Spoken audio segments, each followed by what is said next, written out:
హల్లెలూయా. దేవునికి స్తోత్రాలు. మన జీవితంలో ఒక నూతనమైన మార్పు కావాలని దేవుడు కోరుతున్నాడట. హల్లెలూయా. ఇప్పుడు మనము ఎవరమైనప్పటికీ కూడా మన పిల్లలలో ఎదుగుతున్న కొద్దీ మనం ఏం చూస్తుంటాం? ఒక మార్పు చూస్తుంటాం. మన పిల్లగాడు మనం చెప్పినట్టు ఏంటంటే మనకు ఎంతో సంతోషం అవుతుంటది, లేకుంటే ఏమవుతుంది? కోపం వస్తూ ఉంటుంది. ఎట్లా? ఇంత వయసు వచ్చింది, ఎన్నేళ్ళు అవుతుంది, ఎంతకాలం మొత్తుకోవాలని నియమని చెప్పేసి. Praise the lord. అట్లనే హబక్కూకు గ్రంథములో 3వ అధ్యాయం 2వ వచనం మనం ఒకసారి ధ్యానము చేసుకుందాము. హబక్కూకు గ్రంథము హబక్కూకు గ్రంథము 3వ అధ్యాయం 2వ వచనము 771 పేజీ నంబర్. 3వ అధ్యాయము 2వ వచనములో మనము చాలా చక్కగా వాక్యము ధ్యానం చేసుకుందాము. త్వరగా. యెహోవా నిన్ను గూర్చిన వార్త విని నేను భయపడుచున్నాను. ఈయన ఎవరికి భయపడుతున్నాడు? దేవునికి భయపడుతున్నాడు. అయితే చాలా మందికి ఈ రోజులలో ఒక లోక అధికారికి లేదంటే ఒక మన మీద ఉన్న పెత్తన చేసేనే భయపడతారు, కానీ దేవునికి భయపడేది చాలా తక్కువ. అయితే సంవత్సరాలు గడతానే కానీ భయం అనేది లేదు. అది ఇక్కడ అంటున్నాడు. ఏమంటున్నాడు?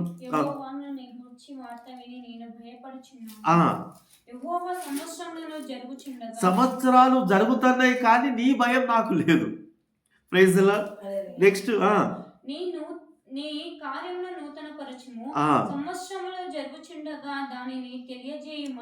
అంటే సంవత్సరాలు నా జీవితంలో గడుస్తున్నాయి కానీ నీ కార్యం అని నాకు తెలియదు, అదేదో నాకు తెలియజేయము అని చెప్పేసి అంటున్నాడు. మరి దేవుడు తెలియజేయాలంటే ఏం చేయాలి? ఈ మనిషి దేవునికి భయపడాలి.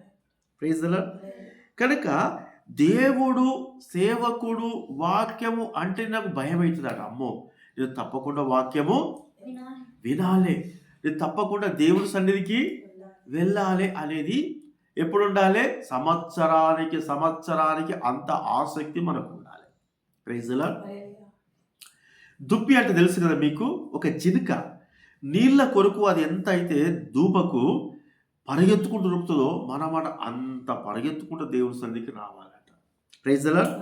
అందుకే ఏమంటున్నాడు? సంవత్సరాలు జరుగుతున్నాయి కానీ నా జీవితంలో నూతన కార్యాలు జరగట్లేదు. నేను ఎట్లున్న వ్యక్తిని అట్లనే ఉన్నాను. ఎందుకంటే నీ భయము నాకు లేదు. Praise the lord. హల్లెలూయా. సంవత్సరాలు జరుగుతుండగా నువ్వు ఇంకా ఈ సంవత్సరం నాకు ఏమి దాచిపెట్టావో నాకు తెలియజేయమని చెప్పేసి మనం అడగాలట. Praise the lord. ఇప్పుడు మనం ఏం చేయాలి? ఈ 2025లో ఎంత బతికినామో అంతకన్నా మంచి బతుకు నాకు ఏది ఉన్నదో తెలియజేయ ప్రభు అని మనం అడగాలట. అప్పుడు దేవుడు ఎట్లా తెలియజేస్తాడు? వాగ్దానము ద్వారా తెలియజేస్తాడు. Praise the lord. హల్లెలూయా. కనుక ఇప్పుడు మనకు దేవుని భయం అనేది మనకు ఉండాలి. ఏ టైములో? దేవుని యొక్క వాక్యం అనగా దేవుని యొక్క సన్నిధనగా ఏమంటున్నారు అక్కడ? నిన్ను గురించిన వార్త విని నేను భయపడుతున్నాను. ఏ దేవుడు అంటే భయము, బయటోళ్ళంటే భయము. భయపడద్దు మనం, దేవుడు అంటే మనం భయపడాలి. దేవునికి మనం విధేయులం కావాలి. ఇక్కడ 2వ రాజుల గ్రంథము 5వ అధ్యాయము 20వ వచనం మనం చూద్దాము. 2వ రాజుల గ్రంథము 5వ అధ్యాయము 20. అంతటా దైవజనుడైన ఎలీషాకు సేవకుడవు గెహాజీ సిరియనుడైన ఈ నయమానును తీసుకుని వచ్చిన వాటిని అంగీకరించుటకు నా యజమానునికి మనస్సు లేకపోయేది గాని యెహోవా జీవముతోడు నేను పరిగెత్తుకొని పోయి అతని కలుసుకొని అతని యొద్ద ఏదైనాను తీసుకుందని అనుకుని నయమానును కలుసుకొనుటకై పోవచ్చుండగా. చూడండి, ఇక్కడ ఒక నూతనమైన మార్పు లేదు. ఎలా ఉన్నాడు? దైవజనుని దగ్గరనే ఉన్నాడు కానీ దైవజనుని భయము లేదు, దేవుని భయం లేదు. ఎలా ఉన్నాడు ఈయన? ఒక నయమాను ఆయనకు పానం మంచిగా కావడానికి కొద్దిగా డబ్బులు అవన్నీ పట్టుకొని వచ్చిండు. దైవజనుడు ప్రార్థన చేసిండు, సప్పుడేగా పొమ్మన్నాడు. పొమ్మన్నప్పుడు అతని దగ్గర దైవజన దగ్గర సేవకుడి పేరు ఏం పేరు? గెహాజీ. ఈయనేం చేస్తున్నాడు? మా దైవజనుడైన పాస్టర్ గారు ఏం తీసుకుంటలేడు, అవి నేనన్నా తీసుకుంటా. అంటే ఇప్పుడు ఈయన దేవ సేవకుడితో ఉన్నాడు కానీ ఈయన మనసు లేదు. వాటి మీద ఉన్నది. అది అంటే అంటే దేవుని భయము లేదు. అది సంవత్సరాలు గడతనే కానీ దేవుని భయము లేదు. ఏమిటి ఈయన కావలసిందంటే ఏదైనా ఒకటి సంపాదించాలి, ఏదైనా ఒకటి సాధించాలి, ఏదైనా ఒకటి తీసుకోవాలి. అంటే దైవజనుడేమో ప్రార్థన ఉన్నాడు, ఈయనేమో ప్రార్థన పరుల లెక్కనే నటిస్తున్నాడు. మరి చేసేటిది అంటే ఎప్పుడు ఇది సంవత్సరాలు గడుతున్నాయి కానీ ఈయన జీవితంలో మార్పు కనబడతలేదు. Praise the lord. ఇంకేం చేస్తుందట, పరిగెత్తుకొని వేయండట. ఎట్లా వేయండు అంటే లాభం వస్తున్నదన్న కాడికి ఎట్లా వేయండట, ఉరికిండట. అట్టప్పుడు ఇలా పని చేయమంటే కాళ్ళు వస్తాయి, నాతోటి ఈ పని కాదన్నాడట. Praise the lord. హల్లెలూయా. నేను ఒక రోజు కూడా మియాపూర్ తెలుసు కదా, హైదరాబాద్ దగ్గర. అప్పుడు ఇట్లనే అక్కడ కూడా వాక్యం చెప్తున్నప్పుడు ప్రార్థన అయితే ఆయన ఏం చేసినట్టే చిట్టున్నదట, చిట్టి పాటలు అని చెప్పేసి నేను మళ్ళా తనని వేయండు. అరే ఈ పండగ రోజు ఏంటిది అని నేను పండగ రోజు ఎవరైనా పెట్టుకుంటారా? బయటోళ్ళే పెట్టుకోరు. మా పండుగ ఉన్నదయా, మా పండుగ తర్వాత అంటారు. కానీ ఈయన ఏం చేసాడు, ఎటు వేయండి అని చెప్పి చూసే కళ్ళు మూసి తెచ్చే వరకు వేయడు. ఎటు వేయండి చిట్టిపాటు ఉన్నాట వేయడు. లాస్ట్కు అన్నం తినే టైంలో వచ్చాడు. నేను అనుకున్నాను ఇది చాలా అదృష్టము, ఎందుకంటే మాకు అదృష్టం లేదు. ఎందుకంటే మేము ఉపవాసం ఉండి కడుపు కాల్చుకొని, నిజము మీరు నమ్మరు, హైదరాబాద్లో మేము పరిచయం చేస్తున్నప్పుడు పొద్దున 9 పోతే ఇంటికి వచ్చారు 4 అయ్యేది. గంటన్నర ప్రయాణం, కనీసం పెద్ద పిల్లంత దూరం ఉంటుంది మేము పోయే ప్రాంతం. పువ్వ లేదు, ముక్కి లేదు. అంటే ఫాస్టింగ్ ప్రేతుడు పోయేటోళ్ళం అన్నమాట. అంతా కడుపు కాల్చుకునేటోళ్ళం. Praise the lord. అయితే ఇక్కడ చూసినట్లయితే మరి అంత కష్టపడి మేము పోతే మాత్రము అక్కడ ఉన్న వ్యక్తులు కూడా కొద్దిగా తెలంగాణలే కదా, మనోళ్ళే. అది కూడా ఏమైంది అంటే అద్దాం అనుకున్నా అని చెప్పేసి నేను ఇంటిని పోయి చెప్పేది, నేనే రిస్క్ తీసుకునేది, వచ్చేది. ఇక తర్వాత మళ్ళీ పత్తకు లేకుండా పోయేటోళ్ళు. వాళ్ళని రమ్మనుకోని తోలితే ఈ తీసుకొస్తాను పోయిన కూడా అట్టే పోయేటోళ్ళు. ఏం పోతే వాగురా అని చెప్పేసి. Praise the lord. కనుక ఇక్కడ ఏం జరుగుతుందంటే నూతనమైన మార్పు అనేది మనలో కనబడాలి. ఎప్పుడు సంవత్సరాలు గడుస్తున్నాయి. ఇంకా చూద్దాం, ఈయనలో 26వ వచనంలో చూద్దాము. అంతటా ఎలీషా వారితో, ఆ మనుషుడు తన రథము దిగి నిన్ను ఎదుర్కొనుటకు తిరిగి వచ్చినప్పుడు నా మనసు నీతో కూడా రాలేదు. రాలేదా? మంచిగా రండమ్మా. పాస్టర్ గారు మన ఎంబడి లేడా మనం అనుకుంటాం, కానీ ఆ మనసు అనేదట ఈయన ఎంబడి వేయిందట. పాస్టర్ ఏమో ప్రార్థన చేస్తాడు, కానీ దేవుడు ఈ యొక్క విశ్వాసి ఏం చెప్తాడో మొత్తం దేవుడు చూపిస్తాడు. ఇప్పుడు తప్పించుకునే అవకాశం ఉన్నదా Shruti? Praise the lord. Hallelujah. తప్పించుకునే అవకాశం ఉన్నదా? కనుక ఇక్కడ ఏమంటున్నావు, ద్రవ్యము, వస్త్రములు, ఒలివ చెట్లు, తోటలు, ద్రాక్ష తోటలు, గొర్రెలు, ఎడ్లను సంపాదించుకున్నటకు ఇది సమయమా? అంటే ఈ టైంలోనే నీకు చిట్టిపాటనా, ఈ టైంలో నువ్వు బయటికి పోకటనా, ఇదే టైమా, వేరేది లేదా? Praise the lord. అందుకే సంవత్సరాలు జరుగుతున్నప్పుడు మనం ఏం చేయాలి, దేవా నీ కార్యము నాకు తెలియజేయము. అసలు నువ్వు ఈ సంవత్సరం ఏం చేయాలనుకుంటున్నావు మాకు చెప్పుమని మనం అడగాలి. కానీ చాలామంది ఏం చేస్తున్నారు, ఇదేం చేస్తున్నారు, ఏది పని ఉన్నది అని చెప్పేసి నా కొరకు కొంతది అంటారు, మా కొరకు చిట్టి తీయవా అంటారు. అంటే నేనన్నా ఈ చిలుక పంచాంగం కాదు, తీసిచ్చిన చిలుక పంచాంగమా? Praise the lord. నీకు నువ్వే తీసుకుంటే దేవుడు ఏమన్నది వాక్యము, సంవత్సరాలు జరుగుతున్న దానిని నాకు తెలియజేయమన్నాడు. అంటే నీ జీవితంలో దేవుడు ఏం చేయాలనేది నీకే తెలియజేయాలని చూస్తున్నాడు. నేను తీసుకుంటే నీకెట్లా తెలుస్తుంది? Praise the lord. హల్లెలూయా. కనుక చాలామంది చుట్టాలు కానీ ఫ్రెండ్స్ కానీ ఇది ఇష్టపడతారు, కానీ దేవునికి అట్లా ఇష్టం కాదు. దేవుని దగ్గరికి వచ్చి దేవుని సన్నిధిలో దేవుని అడగడం దేవునికి బాగా ఇష్టము. కనుక ఈ నూతన సంవత్సరంలో కూడా మనకు ఒక నూతనమైన మార్పు అనేది కనబడాలి. ఏ భయం ఉండాలి మనకు? మా దగ్గర ఈరోజు ప్రార్థన మేము కంపల్సరీ ఉండాలి. కానీ అదే టైంలో బజారు పోవాలనిపిస్తుంది, అదే టైంలో ఏదో కొనాలనిపిస్తుంది. కనుక ప్రార్థన టైంలో మనము కాకుండా మిగతా టైంలో మనం ఎంతైనా మనం చేసుకోవచ్చు. Praise the lord. ఈరోజు మీకు ఏది ఇష్టమైతే మీకు బాగా సంతోషిస్తారో నాకు తెలియదు, కానీ ఈరోజు ఎక్కువ ప్రార్థన బట్టి నాకు బాగా సంతోషమైంది. Praise the lord. హల్లెలూయా. లోకస్తులు దేని బట్టి సంతోషిస్తారు? కేకు కట్టింగ్ను బట్టి, బిర్యానీ బట్టి సంతోషిస్తారు. కానీ మనము ఇంతసేపు ఆరాధన చేయడం నిజంగా చాలా గ్రేట్. Praise the lord. కనుక ఇక్కడ ఈయనలో సేవకునితో ఉంటున్నాడు విశ్వాసి. Praise the lord. సేవకుని ద్వారా మేలు పొందుతాడు, కానీ అతని మనసులో నూతనమైన మార్పు అనేది నూతనమైన మార్పు ఉన్నదా? గేహాజీలో లేదు. పాత జీవితమే.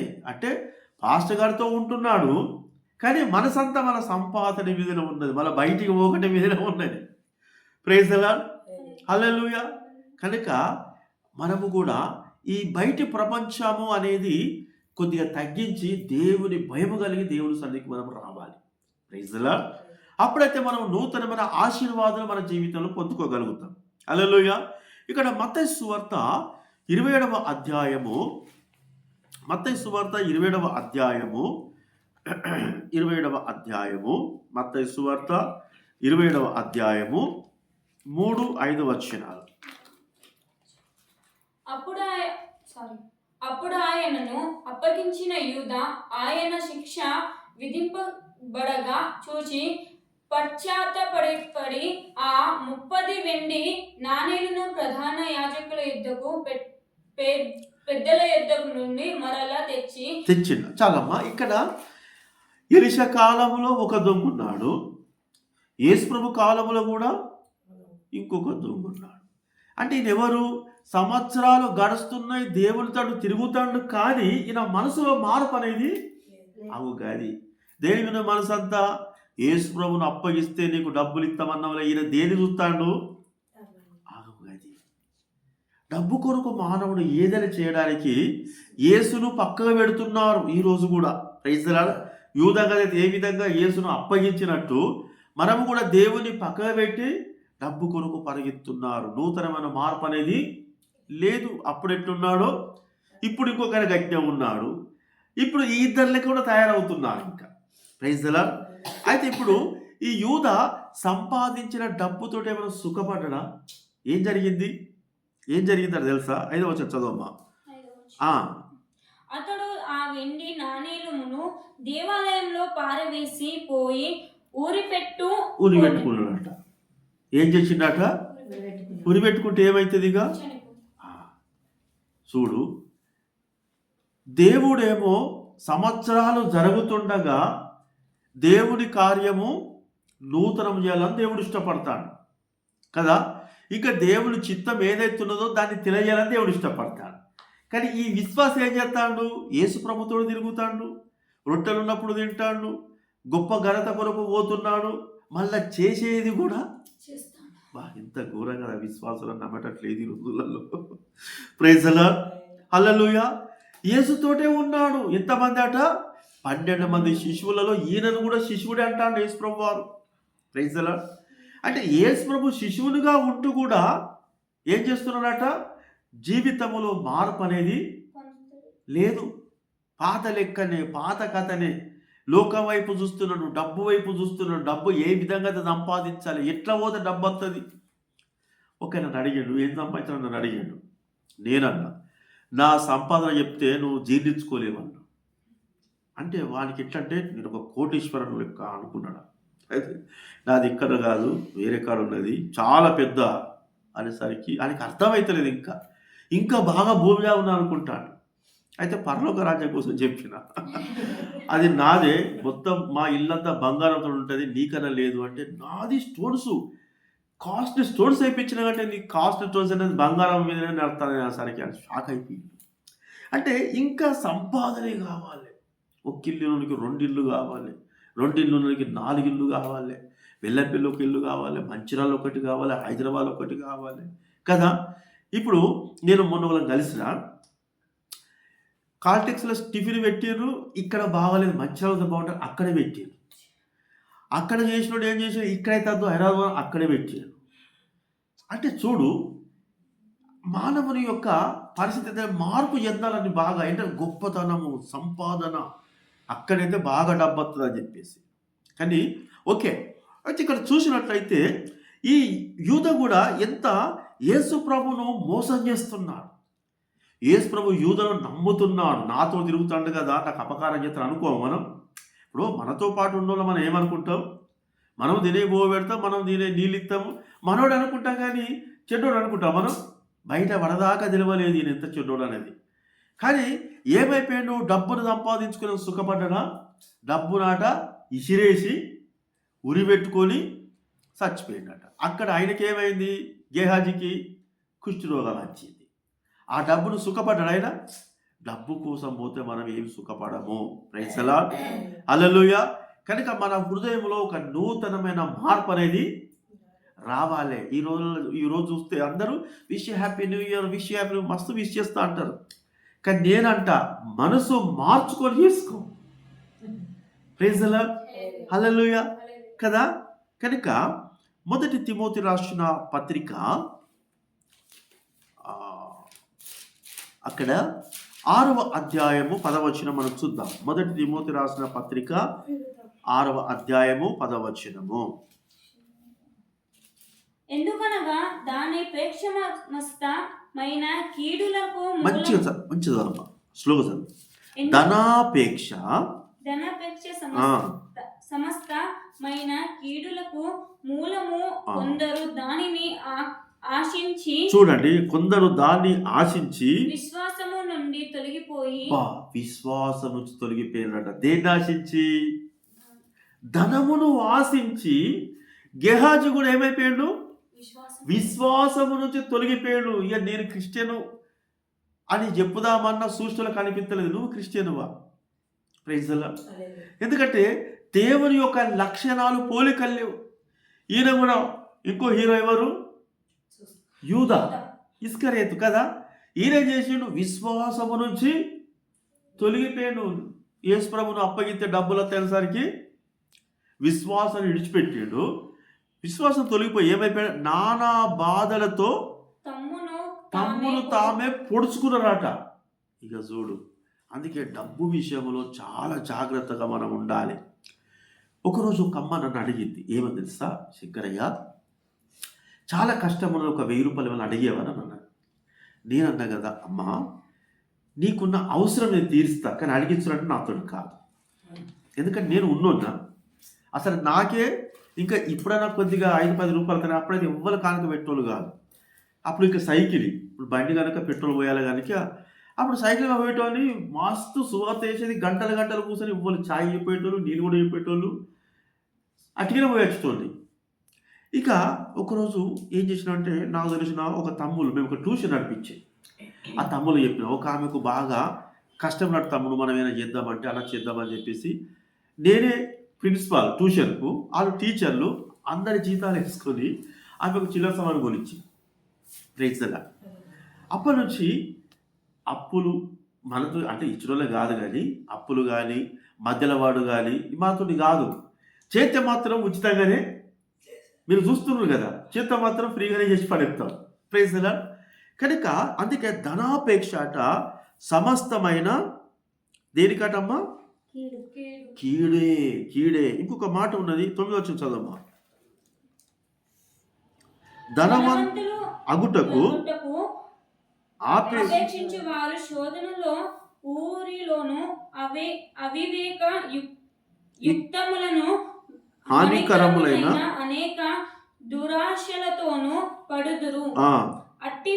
అట్టివి మనుష్యులను నష్టములలోను నాశనములోను ముంచివేయును. ధనవంతులగుటకు ఆపేక్ష అంటే నేను ఒక స్థానంలో ఉండాలి, నేను కూడా మంచిగా ఉండాలి అనుకోవడం అట ఏమవుతుందట, అది మనకు ఒక శోధన తీసుకొస్తుందట. లాస్ట్కి అయితే ఉరి తీసుకొస్తుందట. ఎందుకంటే ఒక వ్యక్తికి ఇట్లనే ఏం చేసిందంటే ఒక బిజినెస్ పెట్టాలని చెప్పి ఒక అప్పటికి వచ్చిందట. అప్పటికి వచ్చిన తర్వాత ఏమైపోయింది, ఈ బిజినెస్ నష్టం అయిపోయింది. ఇప్పుడు ఏం చేస్తాడు, ఇచ్చిన ఊరుకుంటాడా? కథ వాటి వేళ్ళు నిన్ననేమో ఇడ్లీలు అమ్మేళ్ళు, రేపే చచ్చిపోతే నేను షాక్ అయినా, అరే ఏంది గిట్ట చచ్చిపోయాడు అంటే అట్లా ఉండదు పరిస్థితి. ఇంకో రోజు ఏమైందంటే మంచిగానండి, ఇక్కడ ఒక ఆంటీ ఉన్నది. ఆమె నేను ఒక ఇంటికి వెళ్ళి నేను మాట్లాడుతుంటే ఫ్యాన్కు ఉరేసుకున్నది, తలుపులేసింది, స్టూల్ ఉందండి.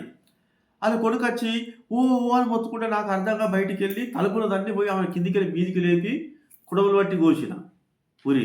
నన్ను సావని అంటది. ఎందుకు అంటే డబ్బు కోసము, అంటే మంచిగా ఉండాలని చెప్పి అక్కడిక్కడ అప్పులు చేసిందట. కొద్ది అప్పులు కాదండి, బాగా అప్పులు చేసి ఇప్పుడు అవన్నీ పాన మీదకి వచ్చి ఎట్లా తిరవాలి అంటే సావే పరిష్కారం కాదు కదా అని నేను చెప్పిన.